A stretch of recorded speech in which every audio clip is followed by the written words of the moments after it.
ஓம் அகத்தீசாய நம. ஓம் அகத்தீசாய நம. ஓம் அகத்தீசாய நம.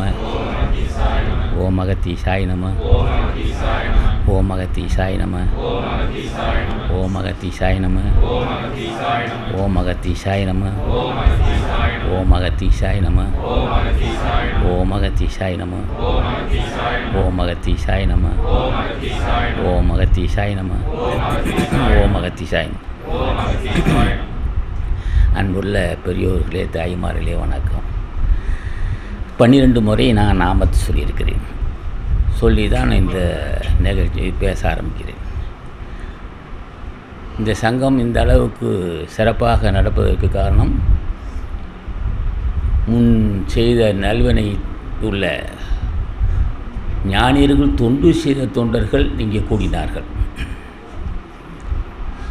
அந்த கூட்டம்தான் இந்த 30 ஆண்டுகளாக ஒவ்வொரு ஆண்டும் தீட்சை விழா, தைப்பூச விழா, சித்ரா பௌர்ணமி விழா, இன்னும் அநேக விழாக்கள்லாம் நடத்திட்டு வருது. அப்போ முன் செய்த நல்வினை உள்ளவர்களால் தான் செய்ய முடியும், இல்லைன்னா கருத்து ஒற்றும் இருக்காது. அப்போ அத்தனை பேரும் ஞானிகள் தொண்டு செய்து ஆசி பெற்றதால் இங்கே கூடியிருக்கிறார்கள் என்பதை சொன்னார்கள். அவர்கள் தான் இந்த தொண்டு செய்தவர்கள் மலேசியாவில் இருக்கிறார்கள், லண்டனில் இருக்கிறார்கள், துபாயில் இருக்கிறார்கள். இப்போ லண்டனிலிருந்து வந்திருக்கிறார்கள் பாஸ்கர் வீரா, கண்ணதாசன் இருக்கிறார். அது துபாயில் ராமதாஸ் வந்திருக்கிறார். மலேசியாவில் ஆனந்தன் தலைமையில் ஒரு 28 பேரும், முனியாண்டி தலைமையில் ஒரு 16 பேர் வந்திருக்கிறார்கள். இவர்களெல்லாம் இந்த ஜென்மத்தில் வந்தவர்களெல்லாம் முன்னிய ஜென்மத்தில் தொண்டு செய்தவர்கள். முன் செய்த நல்வனை இல்லாமல் குடிலில் ஒருவன் தங்க முடியாது, அந்த யோக்கியதை அவனுக்கு கிடையாது. அதான் சொன்னார் திருஞான சம்பந்தர். தூவென் தோடிய சிவையன் தூவென் மதிசூடி காடுடைய சுடலை பொடி பூசியன் உளங்கவர் கல்வன் ஏடுடைய முனைநாள் பணிந்து ஏத்த அருள் செய்த பீடுடைய பெருமாபுரமேவிய பெம்மானி வருகின்றார். ஏடுடைய முனைநாள் பணிந்து ஏத்த அருள் செய்த பீடுடைய பெருமாபுரமேவிய பெம்மான் சொன்னார். அப்போ திருஞான சம்பந்தர் 3 வயசில் அமுதப்பால் உண்ணுகின்ற வாய்ப்பை பெற்றது முன் செய்த நல்வினை தானார். முன் ஜென்மத்திலே எனக்கு உன் திருவடியை பூசிப்பதற்கு வாய்ப்பு தந்ததனால் இந்த ஜென்மத்திலே, இந்த இளம் வயதிலே நான் ஞானப்பால் குடிக்கிறேன், சாப்பிடுகிறேன். அப்போ இங்கே இருக்கின்ற மக்கள் இந்த காலத்தில், கலிகாலத்தில் 100க்கு ஒருவன் தான் பண்புள்ள மக்கள் தோன்றியிருக்கிறான் என்பது கோரக்க மகர்ஷி வாக்கு. இந்த கலிகாலத்தில் 100க்கு ஒருவன் தான் பண்புள்ளவனாக இருப்பான். மற்றதெல்லாம் இதை நடமாடிக்கிட்டு இருக்கேன். நான் ஒருத்தன் தான் 100க்கு ஒருத்தனை கூப்பிட்டா அவன் தான் பண்புள்ளவன், சத்புத்திரன் சொல்கிறார். அப்போ இங்கே இருக்க கிட்டத்தட்ட துடியில் ஒரு 200 பேர் இருக்கிறார்கள், வெளிநாட்டில் இருக்கிறார்கள், ஆயிரக்கணக்கான பேர் இருக்கிறார்கள். அப்படி கணக்கு பார்க்கும்போது விரல் விட்டு எண்ணக்கூடிய சிலர் தான் இந்த குடியில் சார்ந்திருக்கிறார். ஞானியை வணங்குகிறார்.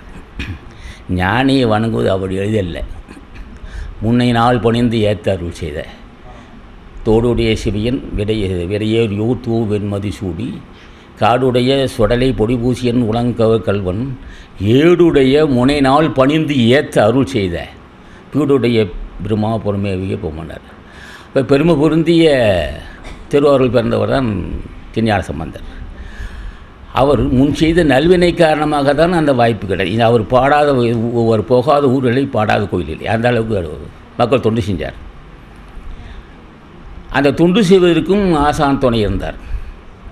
அப்போ எல்லாம் வல்ல பரம்பொருள், எல்லாம் வல்ல பஞ்சபூதங்கள் அல்லது பரம்பொருள் மனிதனாக மாறும்.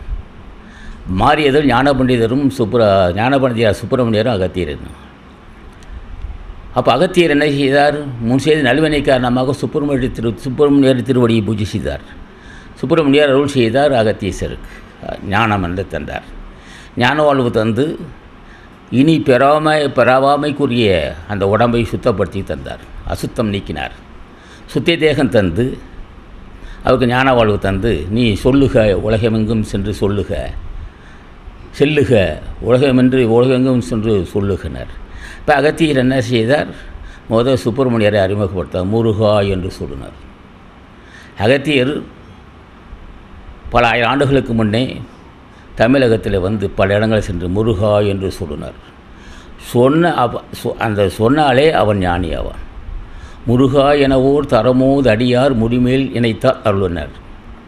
ஒரு முறை முருகானா சொன்னால் போதும், அது அருள் சனியன் பிடித்துக்கும். அது தொடர்ந்து சொன்னால் என்னாகும்? சொல்ல விடாது, சொன்னால் தொடர்ந்து சொன்னால் முன் செய்த பாவங்கள் தீரும். பாவங்கள் தீர தீர பக்தி பெருகும். பக்தி பெருக பெருக உருக்கம் வரும். உருக்கம் ஏற்பட உடல் சுத்தியாகும். உடல் சுத்தியானால் இனி அந்த பிறவி இனிமேல் அவன் பிறக்க மாட்டான். அப்போ அவர் என்ன செய்தார்? தலைவன் பெருமையை பேசினார். அகத்தீசர் தலைவன் பெருமையை பேசினார். பேச பேச பேச பேச உள்ளொளி பெருக ஆரம்பிச்சிச்சு அகத்தீசனுக்கு. இனி பேசாதேன்னாரு. பேச பேச ஞானக்கணல் தோன்ற ஆரம்பிக்கும். நான் பேசுகிறேன்னு சொன்னால் ஞானக்கணல் தோன்றும். இப்போ ஞானக்கணல் தோன்ற அவர் அனல் தாங்க முடியாமல் அப்புறம் நிறுத்தி ஒரு 5000 ஆண்டுகள் நாட்டு மக்களுக்கு சொன்னார். முருகான் சொன்னார்.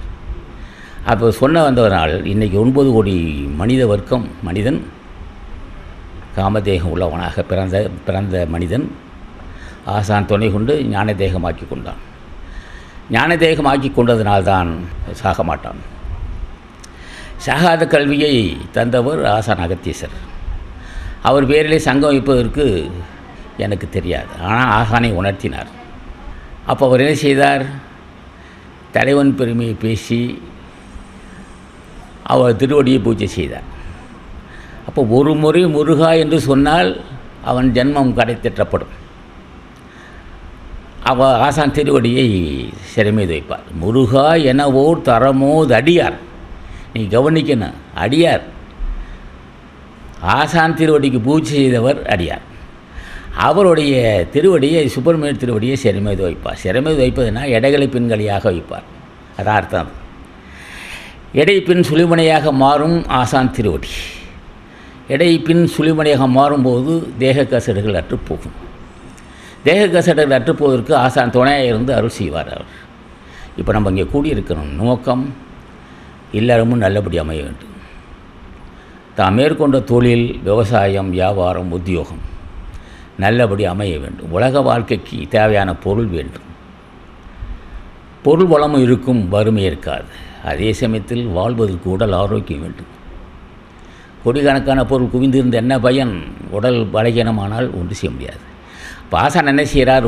அவனுக்கு வறுமை இல்லா வாழ்வு தருவார். நம்ம சங்கத்தை சேர்ந்தவர்களுக்கு யாருக்கும் எந்த குறை இல்லை என்பது எங்களுக்கு தெரியும். இந்த சங்கத்தில் இருப்பவர்கள் ஐயோ காலை உணவு இல்லையே, மதியம் உணவு இல்லையே, மாலை உணவு இல்லையே, அடுத்து உடையில்லையே என்று ஏக்கமே இருக்காது. அப்போ இந்த குடியில் உள்ளவர்கள், குடியில் சார்ந்தவர்களுக்கு அந்த வாய்ப்பு இருக்குது. ஆனால் நாம் போதிக்கிறோம், நாங்கள் நல்லபடி இருக்கிறோம், எங்களுக்கு எந்த விபத்தும் ஏற்படவில்லை, உடல் ஆரோக்கியத்தோடு இருக்கிறோம், வறுமை இல்லை, மன மகிழ்ச்சியோடு இருக்கிறோம். ஆனால் நீங்கள் இருப்பதற்கு இதை பின்பற்றுங்கள் என்று நம்ம சொல்லுகிறோம். முன்னே சொன்னேன், இந்த சங்கம் ஞானிகளுக்கு தொண்டு செய்தவர்கள் நடத்தி வருகிறார்கள். அதனால்தான் இந்த சங்கம் போட்டி பொறாமை இல்லாமல் ஒருவருக்கு ஒரு பகை உணர்வாமல் வளர்கிறது. இதே மாறுபட்டவராக இருந்தால் இன்னும் பல பிரச்சனை வந்திருக்கும். அப்போ ஞானிகள் கூடி செய்கிறோம். இங்கே இந்த சங்கம் இருக்க ஆண்களும் பெண்களும் ஞானிகளே, நிச்சயம் இவர் ஞானி ஆவார் என்பது தெரியும். முன்னும் பின்னும் ஆக போவார்கள். இப்போ ஞான வாழ்வு நாங்கள் நல்லபடி இருக்கிறோம், உடல் ஆரோக்கியத்தோடு இருக்கிறோம், அச்சமில்லை, பயமில்லா வாழ்வு நாங்கள் வாழ்கிறோம். அன்பர்களே, பெரியோர்களே, சார்ந்த உலக மக்களே, நீங்களும் இது போன்ற அமைதியான வாழ்வு, அச்சமில்லா வாழ்வு வாழுங்கள், வாருங்கள் என்று அழைக்கின்றோம். அதுக்கு என்ன உபாயம்? ஓம் அகத்தீசாய நமன் சொல்லுங்கள். ஞானிகள் ஆசான் நாமத்தை சொன்னாலும் யார் நாமத்தை சொல்ல ஒன்று தான். இப்போ 9 கோடி ஞானிகளும் ஆசான் அகத்தீசன் திருவடியை பூஜித்து ஆசி பெற்றிருக்கிறார்கள், ஞானியாக இருக்கிறார்கள். இப்போ ஞானி என்றால் மரணமில்லா பெருவாழ்வு வைக்கணும். இங்கே உலகத்தை சொல்லுவான், அவரு ஞானி இவரு ஞானிம்மா.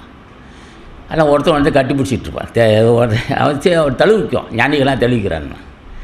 இவரு ஞானி அவரு ஞானின்னு பேசிகிட்டு இருக்காது சிவாய்க்கர் பார்த்துட்டார். அவன் நான் 30 வருஷம் 40 வருஷம் உப்புலாமல் சாப்பிட்டு ஞானிக்கிறான். இவன் தான் பொங்கல் புளியோரை சாப்பிட்டுவிட்டு நெய்யெல்லாம் சாப்பிட்டுட்டு ஞானின்னு சொல்கிறானார். ஞானி ஞானி என்று இருக்கு நாய்கள் கூடினார். நடா போட்டார்.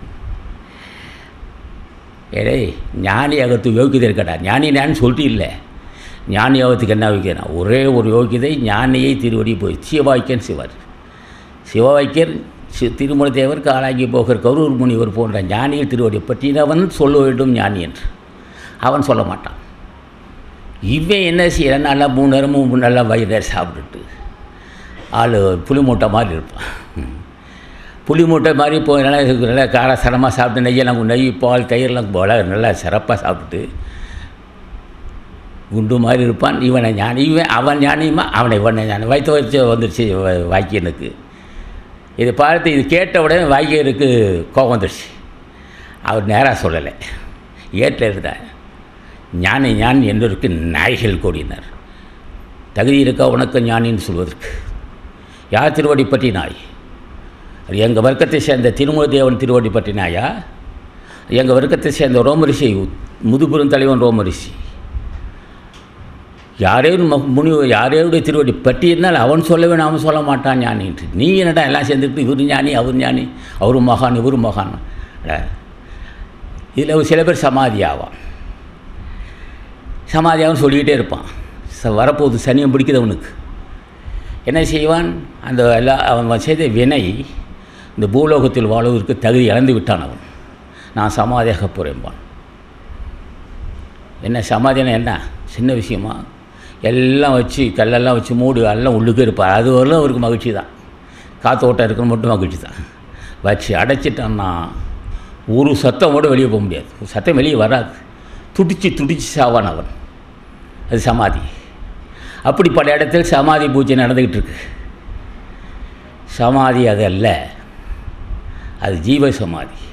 அவர் சொன்னால் ஜீவ சமாதி ஜீவசேனா 15 நிமிஷம் தான் அவனுக்கு வாழ்க்கையை வெள்ளம் போட்டு அப்படியே சுருட்டி அப்படியே துடிச்சு சாவன் சட்டம். அது கொஞ்சம் அப்படியே அவனோட அந்த சாவு பார்த்தா பரிதாபமாக இருக்கும். உள்ள அப்படியே துடிப்பான், கத்துவான், கதறுவான், யாரு காதிலும் அது சாவும், சுருண்டு கிடப்பான் உள்ள. சமாதி அதில்ல. ஜீவ சமாதி என்பது புறமத்தை ஒடுங்குகின்ற காற்றுக்கு ஜீவ சமாதி. ஜீவன்னா காற்று, வந்து போகின்ற காற்று ஆன்மா. அந்த காற்று புறமத்தை ஒடுங்கினால் ஜீவ சமாதி. அவன் முன்னோர்கள் அவங்க சமாதி வாழ்க்கை அவங்க இருக்கும். இப்போ சமாதி வாழ்க்கை தான் ஞானிகள் நடத்துவது. சமாதி வாழ்க்கை. ஆனால் பூமிக்குள்ளே ஒழிஞ்சு போய் பதுங்கிறதல்ல, அது சாபுக்கு உரிய சமாதி. அவன் விட பயனது. ஞானிகள் அப்படி போக மாட்டாங்க, சொல்ல மாட்டாங்க. சமாதி ஆகிற வார்த்தையை பயன்படுத்த மாட்டாங்க. என்ன காரணம்? அது பெரிய வார்த்தை. அது ஆக மனித வர்க்கம் நிலை உயர வேண்டும். சமாதி வாழ்க்கைங்கிறது அப்புறம் இருக்கலாம்.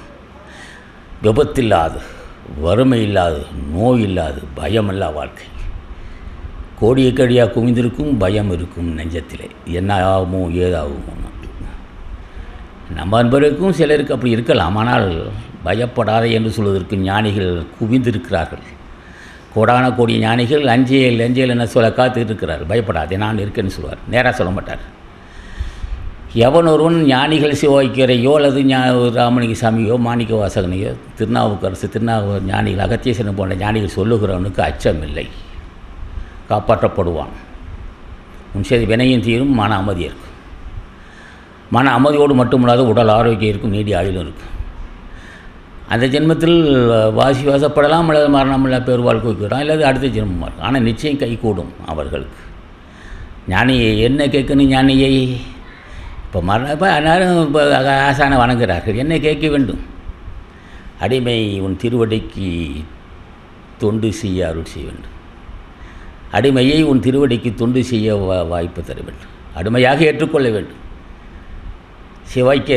மகான் சிவாய்க்கனே உன் திருவடிக்கு நான் தொண்டு செய்ய ஆசைப்படுகிறேன், என் அடிமையாக ஏற்றுக்கொள்ளுன்னு கேட்கணும். அடிமையை ஏற்றுக்கொண்டு என்னை கடைத்தேற்ற வேண்டும் என்று கேட்க வேண்டும். அதுதான் வேண்டுகோள். அதை விடுத்து வேறு எது கேட்கிறான் என்றால் இன்னும் அவன் பக்குவப்படவில்லை என்று அர்த்தம். அவன் இல்லறத்திலே இருக்கலாம். ஆனால் இந்த வார்த்தைக்கு கேட்டும், அகத்தீசா உன் திருவடிக்கு நான் கொத்தடிமையாக இருக்கணும், அடிமையாக வேண்டும். இந்த அடிமையை ஏற்று அருள் செய்ய வேண்டும். உன் திருவடிக்கு அடிமையாக தொண்டு செய்ய அடிமை ஏற்றுக்கொள்ள வேண்டும் என்று கேட்க வேண்டும். ஏன் என்று கேட்பார். ஜென்மத்தை கடைத்தேற்ற வேண்டும், மரணமில்லா பெருவாழ் பெற வேண்டும். இந்த ஜென்மத்தில் 2 நாள் முடிந்தளவுக்கு இது தியானம் செய்திருக்கிறேன், தானம் செய்திருக்கிறேன். முதுமை வந்துவிட்டது, எனக்கு வந்துக்கிட்டே இருக்கு. நிச்சயம் எனக்கு அந்த மரணம் வரும் எனக்கு தெரியும்.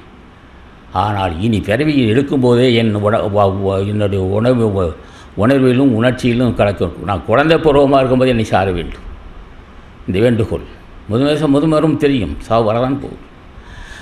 ஆனால் கேட்க வேண்டியது இந்த ஜென்மத்தை கேட்க வேண்டும். இனி அடுத்த ஜென்மத்திலையும் உன் திருவடியை பூஜித்து ஆசிப்பட்டு அடியன் ஜென்மத்தை கிடைத்தட்ட நீர் எனக்கு ஒரு அருள் செய்ய வேண்டும். இது ஒரு வேண்டுகோள். சொல்லிக் கொடுக்கணும். இல்லைன்னு சொன்னால் வேறு எதாவது கேட்டுக்கிட்டோம். அதான் வள்ளுவன் சொன்னான், உலக மக்களே ஒன்றை வேண்டினால் விரும்பினால் வேண்டுங்கால் வேண்டும் பெறவாமை, வேண்டுங்கால் வேண்டும் பெறவாமை. அதுக்கு என்ன வாயனா? மற்றது வேண்டாமே வேண்டவனும். இல்லறத்தில் இருப்பான், வியாபாரம் செய்வான், விவசாயம் செய்வான், உத்தியோகத்தில் இருப்பான், அரசியல் நடத்துவான்.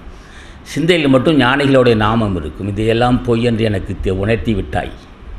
நான் நடத்துகின்ற இல்லறம் நான் நடத்துகின்ற இல்லறம், செய்கின்ற வியாபாரம், செய்கின்ற விவசாயம், தொழில் அத்தனையும் பொய் என்று எனக்கு உணர்த்தி விட்டாய். வேறு வழி இல்லாத இந்த சேற்றிலே இருக்கிறேன். சேற்றிலே நான் இருக்கிறேன். குடும்பம் என்ற சேற்றிலே அகப்பட்டு கொண்டு சகதியில் இருக்கிறேன். ஆனால் இந்த ஜென்மத்தில் சகதி இருந்தாலும் சுத்த வாழ்க்கை. இப்போ சகதினா சேற்றில் இருக்கிறேன். அந்த சேரையை மாற்றுகின்ற வல்லமை உனக்கு உண்டு. அடுத்த ஜென்மத்தை என்னை சார்ந்து எனக்கு அருள் செய்து கேட்கணும். இந்த வேண்டுகோள் யார் கேட்கிறார்களோ அவர்களுக்கு அருள் செய்வான் ஞானிகள். பேற்றை தவம் சற்றுமில்லாத என்னை பிரபஞ்சம் என்னும் சேற்றை கழிய வழி விட்டவானா. பிரபஞ்ச சேர்ந்த உடம்பு. பிரபஞ்சம் என்றால் பஞ்சபூதங்கள். பஞ்சபூதத்தால் இயங்கிக்கிட்டு இருக்குது பிரபஞ்சம். பேற்றை தவம் சற்றுமில்லாத என்னை, அவர் பெரிய வார்த்தை அருணிக்கநாதன்.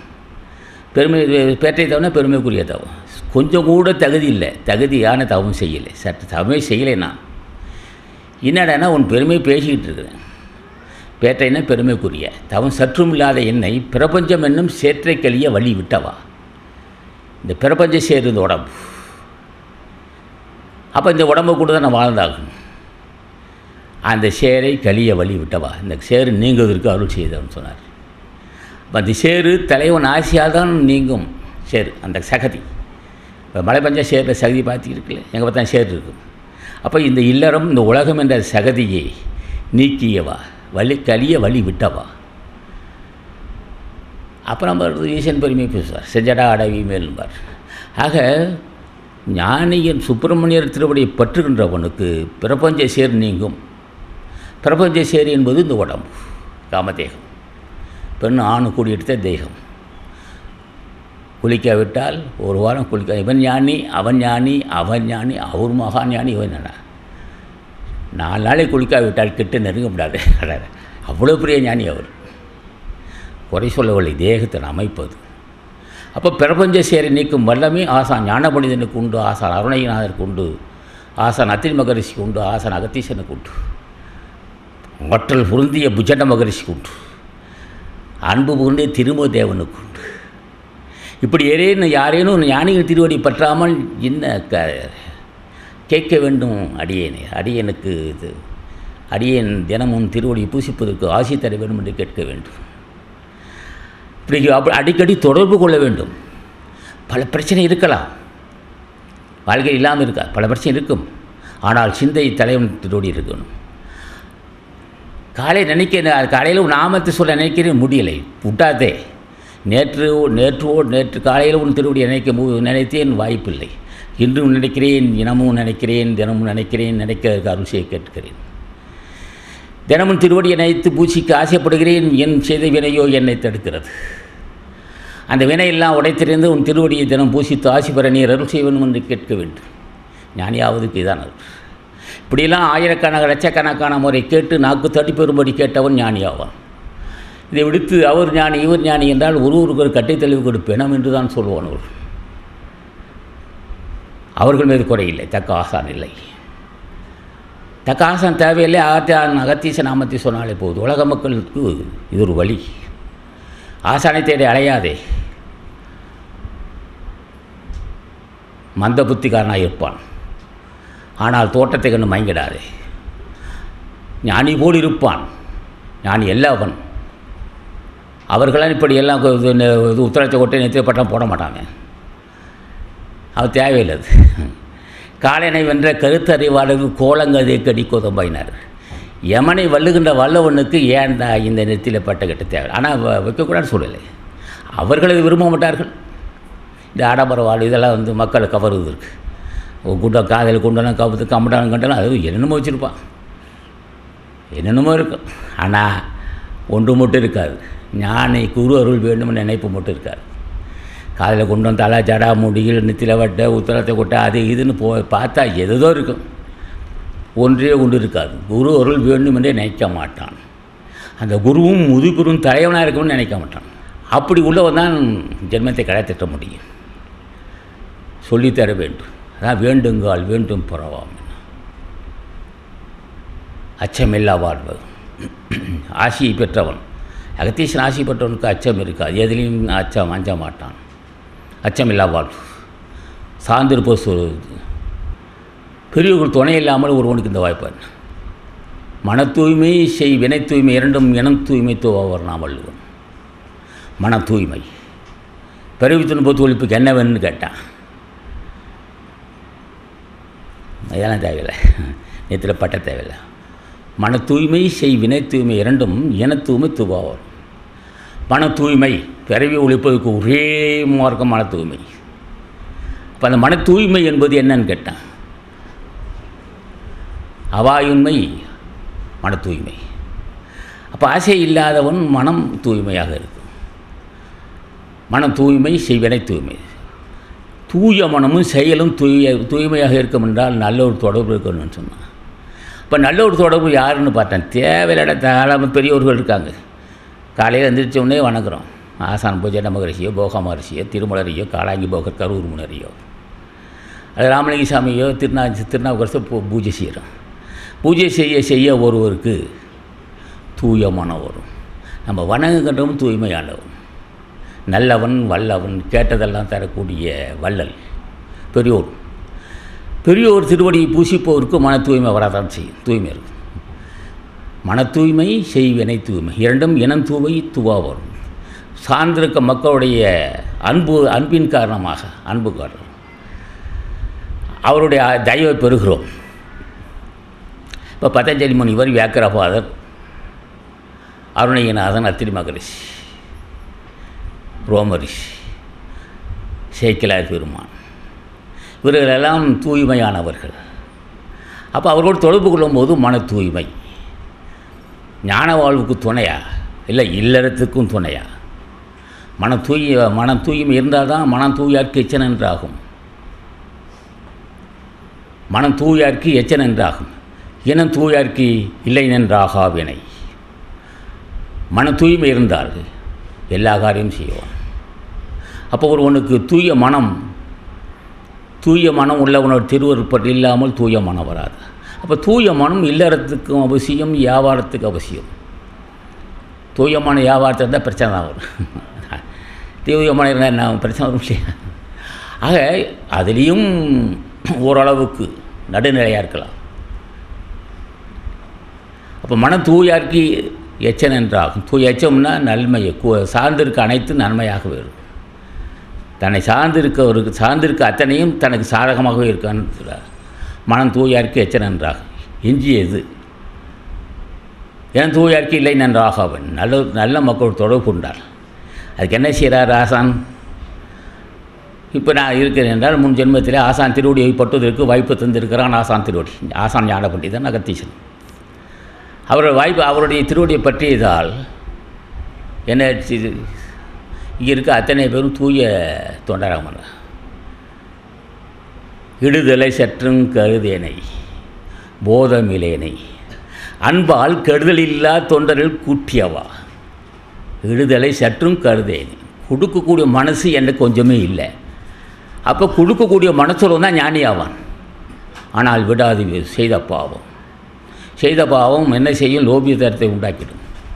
இடுதலை சற்றும் கருதேனை போதமில்லை ஞானமில்லைனி அன்பால் கெடுதல் இல்லா தொண்டரில் கூட்டிவா. யான்னா நீ தவம் செய்து முடிக்கும் வரையில் பண்புள்ள மக்கள் இருக்க வேண்டும். உனக்கு முரண்பட்டவர்கள் இருந்தால் என்ன ஆகும்? ஒன்றுமே செய்ய முடியாது. ஆனால் இவர்களுக்கு தூய தொண்டர்கள் இருப்பார்கள். ஈடுதலை சற்றும் கருதேனை போதமிலேனை அன்பால் கெடுதல் இல்லா தொண்டரில் கூட்டியவா கிரவுஞ்ச வெற்பை அடுதடை சாதித்த வேலோய் பிறவியற இச்சிறை விடுதலை பட்டது விட்டது பாசவினை விளங்கினார். ஒருவன் கிடைத்திருக்கிறான் என்றால் அவன் பல ஞானிகள் ஆசி பெற்றோம். பல ஞானிகள் ஆசி பெற்றால் பல வகையில் அன்பர்கள் கூடுவார்கள். இங்கே தூய மனசு நமக்கு வறுமை வரும்போதெல்லாம் பயன்சேல் என்பார். துன்பவரெல்லாம் துணையாக இருப்பார். மேற்கொள்கின்ற விழாவுக்கெல்லாம் இரவு பகல் பாடுபடுவார்கள். நேற்று நடந்த நிகழ்ச்சிகள் இப்போ இந்த நூல் 24 மணி நேரத்தில் வந்திருக்கு. நேற்று காலையில் இப்போ ஆரம்பித்தா ராத்திரி பூரா இரவு தூக்க முடியாமல் நூல் வெளியே வந்திருக்கு. அப்போ இந்த நூல் 24 மணி நேரத்தில் வெளியே வருதுன்னு சொன்னால் அப்போ அவர்கள் எந்த அளவுக்கு தூய மனசோடு இந்த நூலாக்கம் செய்திருக்க வேண்டும். இதுக்கு முன்னே நம்ம வெளியிட்ட நூல்களை தொகுத்திருக்கிறார்கள். அவ்வளோதான். அதில் சில குறைகள் இருக்கலாம், போக போக திருத்திக் கொள்ளலாம். இப்போ நூல் என்றால் அது பிறப்பினி மருந்தாக இருக்க வேண்டும். அதான் நூல். அப்போ அந்த நூலில் சில பக்தி நிறைய போதிக்கிறது. அந்த சொற்கள் பிறப்பினிக்கு மருந்தாகும். எனைத்தானும் நல்லவை கேட்க அனைத்தானும் ஆன்ற பெருமை தரணும். கற்றிலராயினும் கேட்க வல்லவன் சொல்லுவான். எனைத்தானும் நல்லவை கேட்கன்னா ஒருவன் பேசும்போது நல்லது கெட்டதுன்னு உணர்கின்ற அறிவு உள்ளவன் தான் அது புரியுது. சிறிதாக இருந்தாலும் நல்லவை கேட்கணும். எனைத்தானும் நல்லவை கேட்க அனைத்தானும் ஆன்ற பெருமை தரணும், பெருமைக்குரிய தரணும். அப்போ அவன் சொற்கள் பிறப்பினிக்கு மருந்தாக அமைய வேண்டும். அப்படியே நூல்களே சில எளிய முறையில் தள்ளப்பட்டுள்ளது. அது திரும்ப திரும்ப அந்த நூல் என்ன என்றால் ஞான திருவடி. நமக்கு ஞானத்தை தரக்கூடிய திருவடி, நன்மையை தரக்கூடிய திருவடி, பாவத்தை நீக்கும் திருவடி, பண்பை வளர்ப்பும் திருவடி. அதுபோன்ற அந்த திருவடி ஞானம், ஞான திருவடி, திருவடி ஞானம், ஞான திருவடி. அப்போ ஞான திருவடி பெற்றிருக்கிறான். ஞான திருவடியை பற்றி இந்த நூல் பேசப்பட்டிருக்கு. ஞானம் பெற்றவன் என்றாலே மும்மலம் பெற்றவன் புரிஞ்சுக்கணும். ஞானம் என்றாலே காமத்தை பற்றி அறிந்தவனாக இருக்க வேண்டும். ஞானம் அரும்பயனாயும் அறிவினார் சொல்லார் பெரும்பயனார். எனைத்தாயும் நல்ல நூல், நல்ல கருத்து கேட்க வேண்டும். அது இருக்க அந்த பக்தி நேற்று தான் சொல்லியிருக்கணும். அதில் இங்கே பேசுறது அப்படியே நூலாக வந்திருக்கலாம். இப்போ எங்கள் பேச்சைக்கு நான் பல ஜென்மத்தில் ஆசானுக்கு தொண்டு செய்திருக்கிறேன். ஆசான் தொண்டு செய்ததில் எனக்கு உணர்த்தி இருக்கிறார். உணர்த்தினார். தலைவன்ட்ட கேட்டேன். முன்ஜென்மத்தை கேட்டிருக்கிறேன். நான் என்ன கடையனாகி என்னையும் பொருட்டாக மதித்து அருள் செய்யும் என்று கேட்டிருக்கிறேன். உன் திருவடிக்கு தொண்டு செய்ய வாய்ப்பு எனக்கு தர வேணும் என்று கேட்டேன். அந்த கேட்ட வேண்டுகோள் அதுதான் இப்போ நான் பேசிட்டு தலைவனை கேட்டேன். இந்த 35-40 வருஷமாக கேட்டிருக்கேன். இங்கேருந்து போகும்போதெல்லாம் அந்த ரோடு மெயின் ரோடு வரும்போதெல்லாம் அகத்தீசா சொல்லிட்டு போயிருக்கேன். அடையோக காலத்தில் அந்த ரூம் 28 அடி உள்கூடு. இப்படி போயிட்டு வந்தால் 64 முறை அகத்தீஸ்வரா 64 முறை சொல்லியிருக்கேன். நான் அந்த நாமத்தை சொல்ல என்னை சார்ந்து விட்டார். சார்ந்து சொன்னார், இந்த தேகம் இனி பிறவிக்குரிய தேகமாக இருக்குது. என் திருவடி துணை கொண்டு இந்த தேகத்தை மாற்றிக் கொள்ளினார். ஆசான் தங்கினார். உடம்பு உள்ள தங்கி என்ன செய்தார்? தேகத்தை பற்றிய உணர்வு, உடம்பை பற்றிய உணர்வு, உயிரை பற்றிய உணர்வு, நீக்குவதற்குரிய மார்க்கத்தை பற்றிய உணர்வு. ஆசான் தந்த வாய்ப்பு. இந்த வாய்ப்பை நீங்கள் பெற வேண்டும் என்று கேட்கிறேன். கடினமாக இல்லை, கடினம் இல்லை, எளிய முறையில் சொல்லியிருக்கிறேன். நான் கடைப்பிடிச்சே சொல்லியிருக்கிறேன். அதான் ரூமுக்கு அந்த ரூமில் இங்கேருந்து இப்படி போயிட்டு வந்தால் 64 முறை, 32 முறை இப்படி போட்டால் 32 முறை அகத்தீஸ்வரன் எண்ணிகிட்டே போவேன். கதை எழுத்து மூடிட்டு 28 முறை போயிட்டு இருந்தால் 64 முறை நான் சொல்லியிருக்கிறேன். இப்படியெல்லாம் நான் ஞாபகத்தை சொல்லி தான் இந்த இடத்துக்கு வந்தோம். நாமத்தை சொல்லும்போது பார்க்குறார், நல்ல பிள்ளைண்ண. அப்போ நாமஜபம் செய்ய ஒருவனுடைய வினைக்கு நீங்குது. வினை நீங்க பக்தி உருக்கும் பக்தி உருகு நிலை வரும் மனிதனுக்கு. உடம்பை உருக்குவான். பால் நினைந்து விட்டும் தாயினும் சால பருந்தினி பாவினுடைய ஊனினை உருக்கி. தாய் என்ன செய்வாள்? குழந்தை தொட்டியில் போடுவார். என்ன ஸ்நானம் செய்வாள்? எண்ணெய் தேய்ச்சி விட்டு எண்ணெய் ஸ்நானம் செய்து தொட்டியில் போடுவாள். நல்ல எண்ணெய் போட்டு அழுத்து தேய்க்கும் போது கருவிகரங்கள்லாம் வலி வைக்கும். குழந்தைக்கு ஒரு 6 மாத குழந்தைக்கு தொட்டிலே கிடக்கும். தொட்டிலேயே அவனுக்கு தாய் எண்ணெய் ஸ்நானம் செய்திருக்கிறார். அந்த குழந்தை என்ன செய்யும்? தன்னை மறந்து தூங்கிட்டு இருக்கும்.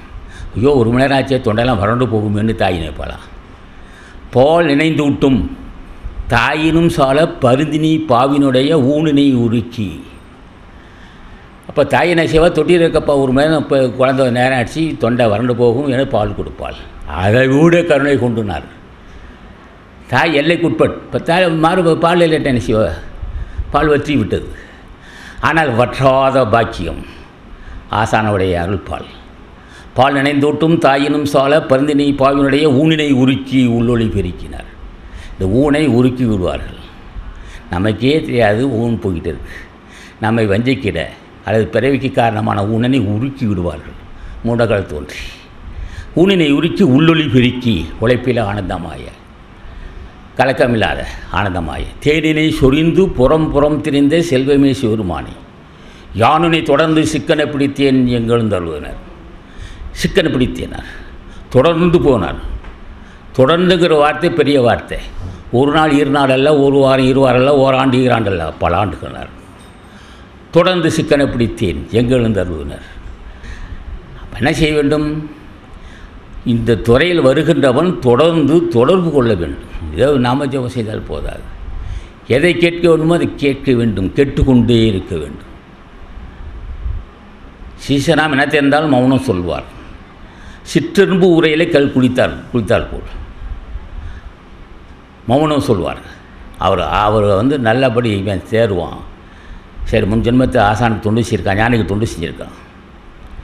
இந்த ஜென்மத்தில் படி தவறும் போதெல்லாம், போகிற பாதையிலேருந்து சற்று வழுக்கும் போதெல்லாம் ரோமரிஷி கை கொடுப்பார். ரே அஞ்சு போகாது என்பார். பல ஞானிகள் வந்து சூழ்ந்து கொண்டு பாதை தவறும் போதெல்லாம் தடுத்தாட்கொள்வார்கள். அது ரோமரிஷி தான் சொல்வார். நான் என் பேரை கூப்பிட்றானர்.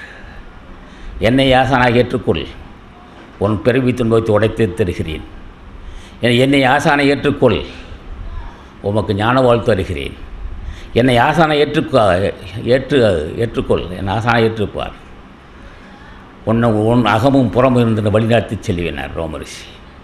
ஆக மனிதவருக்கு முன்னேற வேண்டும் என்றால் குரு அவர்கள் வேண்டும். குருவின் அடிபணிந்து கூடுதலாருக்கு அருவமாக நிற்கும் சிவன். என்னன்னா, குருவின் அருள் பெறாவிட்டால் எல்லாம் வல்ல பரம்பொருள் ஒன்றுபடாது, அருவமாக இருக்கும், புலப்படாத போயிடணும். புலப்பட வேண்டும். அவனுக்கு ஞானக்கண் சிந்தையில் தெரிய வைக்க வேண்டும். பூஜிக்க தான் அந்த வாய்ப்பு கிடைக்கும். பூசிக்க போட்ட கொள்கையாகும். பூசிக்க பொன்மலையாகும். பூசிக்க பொறுமையங்கான்னார். பூசிக்க ஞானம் வரும்னு சொல்கிறாங்க. யார் ஒருவன் திருவடியை தொடர்ந்து பூசிக்கிறானோ அவன் விரும்பியதெல்லாம் கைகூடும். இது செல்வ நிலை பெருகும்போது அவர்களுக்கு ஒரு வகையான அப்படியே சறுக்கு பாதை அது. என்ன பெருமையோ சிறுமையோ, எது வந்து நேரினும் மாறினும் இரண்டு ஒன்றிருப்பது சமாதியினர். பாயும் ஈராறு கலையும் பாயாது பக்குவம் முன்னே வைப்பது சமாதி. இதெல்லாம் சமாதி வாழ்க்கை. பல வினையிறக்கவும் சுழிமுனை துறக்கவும் பழகி வருவது சமாதினா சமாதி வாழ்க்கை. சமாதி வாழ்க்கை அமைகிறதுக்கு திருவுருள் வேண்டும், பண்புள்ள மக்கள் தொடர்பு வேண்டும். முதல் வேண்டுவது தூய மனம், அடுத்து வேண்டுவது தய சிந்தை. தய சிந்தால் மட்டும் போதாது, கொடுத்துப்பார். மாதம் 2 பேருக்கு சாப்பாடு கொடுத்துப்பார். கொடுக்க வாய்ப்பு இருக்கான்னு பார். அப்படியே கொடுத்தாலும் வாங்குறானான்னு பார். 300-400 பேர்த்துக்கு சாப்பாடு போகிறான்னு சின்ன விஷயம் இல்லை. அவர்களெல்லாம் உயர்ந்த நிலையை அடைந்தவர்கள். 500 பேர் சாப்பாடு போடுற ரங்கநாதன். அவர் ரங்கநாதனார். அப்போ தினம் 500 பேர் சாப்பாடு போடுகின்ற வாய்ப்பை பெற்றிருக்கிறார்கள், புண்ணியம் செய்திருக்கிறார். அது லோபித்தனை இல்லாமல் சுவைத்து உணர்ச்சியோடு வாயில் போட்டு பார்த்து நல்லா இருக்கு, அவன் சாப்பிடும்போது பார்த்து ரசிக்கணும். அப்போ அது செய்யக்கூடிய அந்த தானத்தோடைய பெருமை. அவன் சாப்பிட்றானா, நல்லா சாப்பிட்றான், சுவைச்சு சாப்பிட்றான். அந்த காட்சியை காணுகின்ற எண்ணம் உள்ளவன் நிச்சயம் கடவுள் தன்மை அடைவான். அல்லது அதுக்கு தினம் தொடர்ந்து பாடுபட வேண்டும். இப்போ நான் இந்த தவத்தை முடிக்கிறேன் என்றால் அன்பர் முருகானந்தத்தோடைய உதவியது. இரவு பகல் போராது தொண்டு செய்வார். இப்போ இந்த காலத்தில் நான் தனித்திருக்க வேண்டிய காலகட்டம் அதற்கு அவர் துணையாக இருக்கிறார். அவர் இரவு பகல் போராது துணையாக இருப்பதால் தான்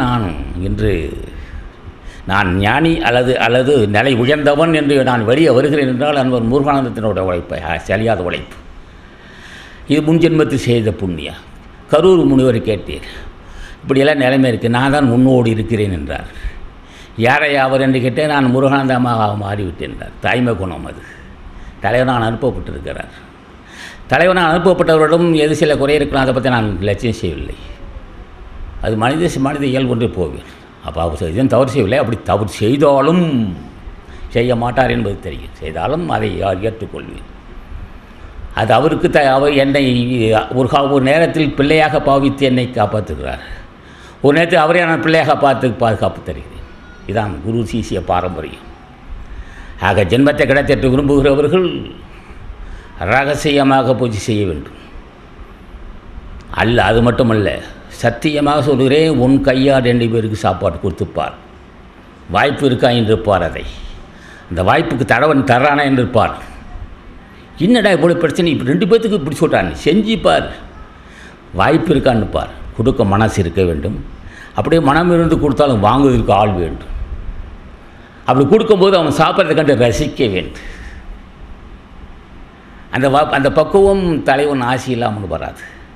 இப்படி அன்பர்கள் இப்போ நேற்று கிட்டத்தட்ட நம்ம ஒரு 2-3 நாள், ஒரு வாரமாக அன்பர் மாதவனும் அன்பர்களும் தொண்டு செய்கிறார்கள், ரகசிய தொண்டு செய்கிறார்கள். அவர் எங்கே இருந்தாலும் ஆசான் பாடுபடும். இந்த சங்கத்தில் மட்டும் யாரோ பார்க்கிறான்னு பார்க்கவில்லை, அதை பற்றி அவசியம் இல்லை, நாம் கடமை செய்கிறோம் என்று செய்கின்ற தொண்டர்களாக நிறைய பேர் இருக்கிறார்கள். இங்கே விடாது பேசி வருவார். கோப்பா என்று சொல்லப்பட்ட கொள்கை பரப்பாளர் நடராஜன் தொடர்ந்து பேசுவார். மணிக்கணக்காக பேசுவார், தளராது பேசுவார். அது ஆசான் பெரிய பேசுவார். அதே போல் அன்பர் மாதவன் ரகசியமாக தொண்டு செய்வார். எங்கடா எதோ குறை தீருதுன்னு பார்ப்பேன். வண்டிக்கு போகிறோன்னா பணம் கொடுத்துக்கிட்டே இருப்பார். எனக்கு தெரியாது. ஆனால் அவரும் அவர் குடும்பத்தாரும் நீடு வாழ வந்து வாழ்த்துக்கிறேன். தூய மனசு. பொருளால் போதுமா? கொடுக்கும் மனம் வேணும் அல்லவா?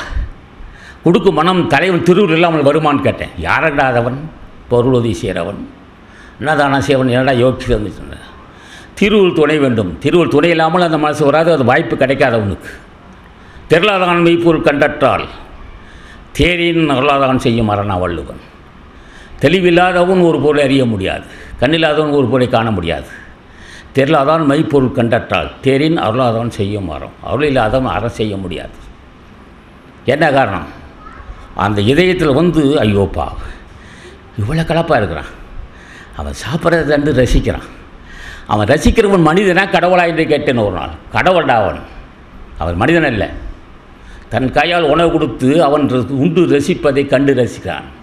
உண்டு ருசிப்பதை கண்டு ரசிக்கிறான் என்றால் மனிதன் அல்ல, அவன் தெய்வம். அவன் அந்த பண்பை பெற்றவன் திருவடியை போட்டுகிறேன், வணங்குகிறேன். ஆகவே ஒரு மனிதன் கடத்தேற வேண்டும் என்றால் தயை சிந்தை வேண்டும். அது மன தூய்மை வேண்டும். தூய்மை அது தயை சிந்தை இருந்தால் தூய்மை இல்லாமல் தயை சிந்தை வராது. ஆக தொடர்ந்து ஞானத்தை நாமஜபம் செய்யுங்கள். சாருங்கள் ஓங்கார கொடிகள், தேருங்கள் தேற்றிக்கொள்ளுங்கள் ஜென்மத்தை, சார்ந்து கொள்ளுங்கள் ஜென்மத்தை தேற்றிக்கொள்ளுங்கள் ஓங்கார கொடி சேர்ந்து. நம்ம அன்பர்களை பார்த்தாலே ஒருவனுக்கு வினை தீரும். முன் ஜென்ம நல்வினை காரணமாக தோடுடைய செவியன் வினையை விட ஏறிவோர் தூவென் மதிசூடி காடுடைய சுடலை பொடி பூசியன் உலங்கவர் கல்வன் ஏடுடைய முனைநாள் பணிந்து ஏற்ற அருள் செய்த பீடுடைய பெருமாபுரமேவிய பெருமானவனார் ஞான சம்பந்தர். முன் ஜென்மத்தில் நல்வினை இல்லாமல் ஓங்கார குடிக்கு வர முடியாது. அப்படியே இருந்தாலும் நீடித்து நினைக்க முடியாது. குறை காண்பான் ஆசான் மீது. ஏன் ரூமுக்குள்ளே இருக்கார்? நோய் வந்துச்சுட்டான். ரூமுக்குள்ள என்ன நோய் வந்து அர்த்தமா? நோய் அல்ல. அது ஒரு காரணம் இருக்கும், நமக்கு புரியாது போகும். ஆக எல்லாவற்றையும் அறிந்து செயல்படுகின்ற சங்கம் அகத்திய சிரமா சங்கம். இப்போ அங்கே அன்பர்லாம் தொண்டு செஞ்சுருக்கா. கிட்டத்தட்ட ஒரு 8-9 பேர் பசி ஆகிட்டாங்க. இப்போது 8-9 பேர் பசி ஆட்டத்துக்கு ஆசான் துணை இருந்து தலைமை தாங்கி நடத்திட்டு இருக்கிறாரு. இங்கே தலைமை தாங்கி நடத்தி அன்னதான் நடந்துக்கிட்டு இருக்கு, சாப்பிட்டுக்கிட்டு இருக்காங்க. ஆக இதை போன்ற வாய்ப்பு ஆசான் உருவாக்கி தந்திருக்கிறார். அன்பர் மாதவன் சொன்னார், ஒரு திருமணம் செய்ய வைக்க ஓராண்டு கற்க வேண்டும் என்று. 1187 திருமணம் செய்திருக்கிறார் என்றால் ஆசான் துணை இல்லாமல் செய்திருக்க முடியாது. அற்புத செயல் நடந்துகிட்ருக்கு. அற்புதம் துணையால் அற்புதம் செயல் நடந்துருக்கு. ஆற்றல் புரிண்டிய ஆசான் துணையால் நல்ல பல காரியம் நடந்து வருகிறது. நல்ல ஒரு துணையால். பிரமிக்கத்தக்க காரியம் நடந்தது வல்லவன் துணையால். நல்லோர் வல்லோரெல்லாம் சேர்ந்து நடத்துகின்றார்கள் இந்த சங்கத்தை. அவர் திருவடியை போற்றுகிறோம், வணங்குகிறோம். நீங்கள் வாழ வேண்டும் என்று கேட்டு நான் பேசியில் தவறு இருக்க தான் செய்யும். அதை கட்டுணர்ந்த கொள்கை பரப்பாளர் அன்பல் அவர் மாதவன், சுப்பண்ண செட்டியார், இவரெல்லாம் ஒரு பாஸ்கர், லண்டன் பாஸ்கர், வீரா, இதெல்லாம் பொறுத்தொள்ள வேணும் என்று கேட்டு முடிக்கிறேன். வணக்கம். நான்